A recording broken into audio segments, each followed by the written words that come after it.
ritual so I don't tap the wrong meridians. I almost said that like I believed it. It's this. Spectacles, testicles, wallet and watch. Roman Catholic Church. Fucking hell. I can't believe I just said that. And they paid me 500 quid for it. It's my birthday. Thank you, you can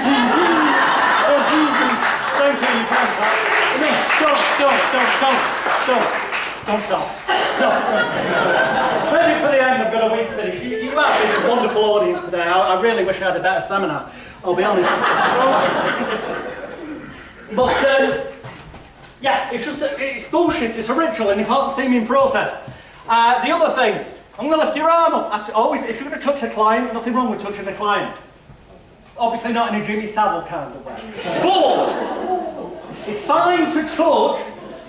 fine to touch them in an appropriate area of the body, in an appropriate manner, as long as you warn them before you're going to do it. So that it doesn't come as a shock when you lift their wrist and arm. Come on, what the fuck's going on? It's all happening again! Help me! No. And they've only come for smoking cessation.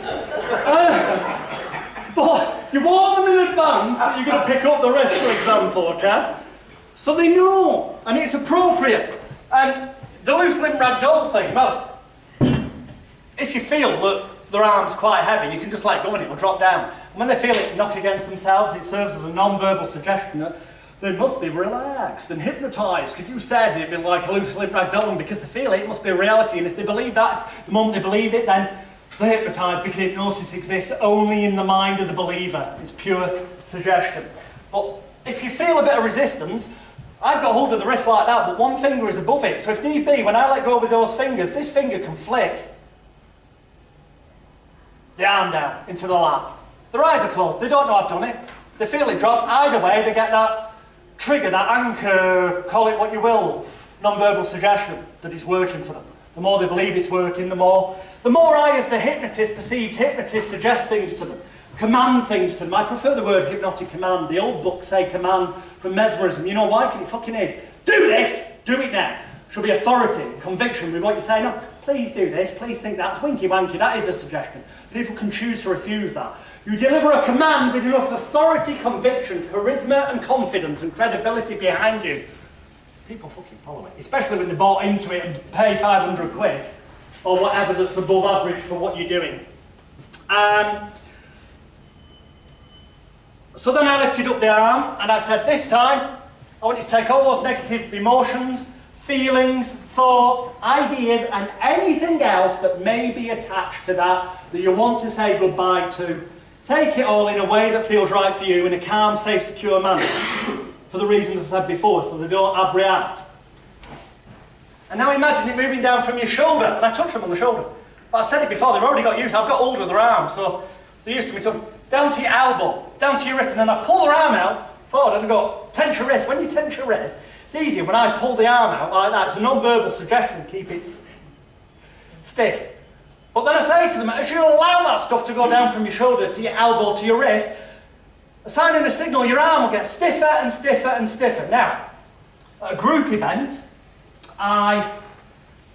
it's social proof to the audience if I get someone up and do that, because I'm really trying to push them down. But notice, there's no arm there.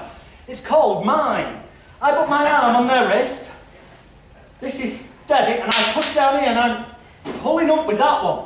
So it looks like I'm really having to put effort on their arm. It's really bloody stuck. And you as an audience think, fucking hell. On a one-to-one therapeutic basis, you know what? This works as a suggestion for them, because in certain environments, not for smoking I wouldn't, but for certain things, I would actually play some of the video back to them afterwards. Could I be videoing the session? I video every session, I advise you do. And then you keep them, which you can do these days, in an MP4 on an external hard drive. Gives you total insurance coverage, beyond just having an insurance policy. You know, an insurance policy, it does fuck all to protect your reputation. If somebody claims you've slipped on the finger, or some such thing, bring out a video that's been running before they entered the room and doesn't stop until they've left the room, okay? So any forensic videographer can look at that video file and confirm it's not been edited, altered or anything, and you ain't ever going to be successfully sued by anyone. especially if you're not mind raping them and you're doing stuff content free so they can fill in the blanks. Even better, which we'll tell you about with inductions after the afternoon break. But the final tidbit, for the afternoon break, it's going to be 3:25, so we want to be back in by 3:45. That gives me an hour and 15. Hopefully I can make this all tied together. They call it SUDS, sensory units of distress scale. SUDS, 0 to 10. It's like many things that I've read in books, I've seen on other people's courses. Most people teach it entirely fucking wrong. That's because they don't understand what hypnosis truly is.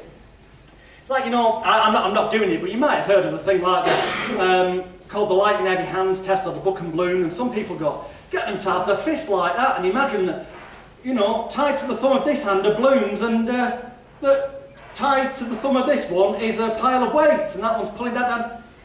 Fuck off, you're making life difficult for yourself.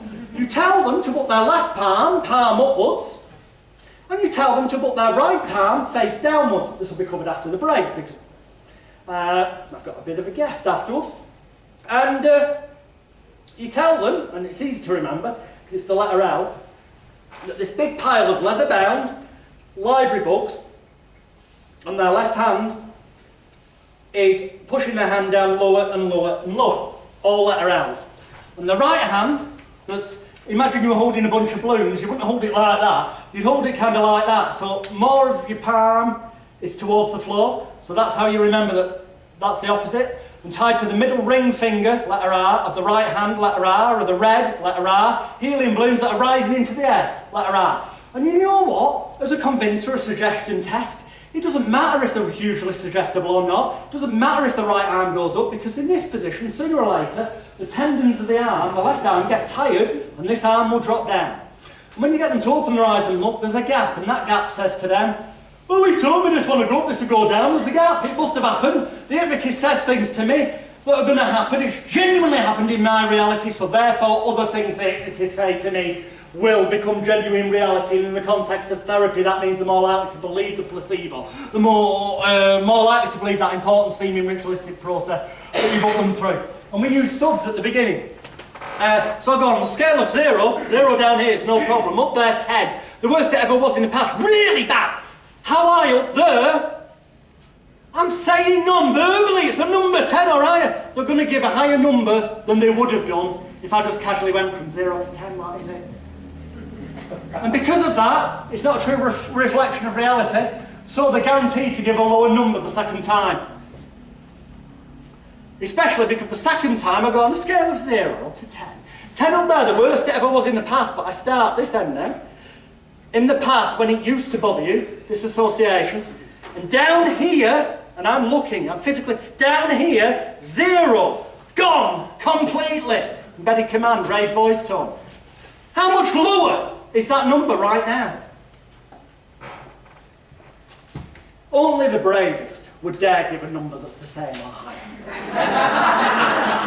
And as long as it's lower, then you can go through some other important seeming ritual, because they're already down the garden path. The conscious mind is starting to believe that what you say becomes reality. Therefore, the critical faculty, the analytical area of the mind, if you use that bullshit construct that gets taught by most, has gone, fuck this, I'm going to the pub. And you're talking directly to the unconscious or subconscious mind. Arguably, if you believe in that construct of hypnosis, you've hypnotised them.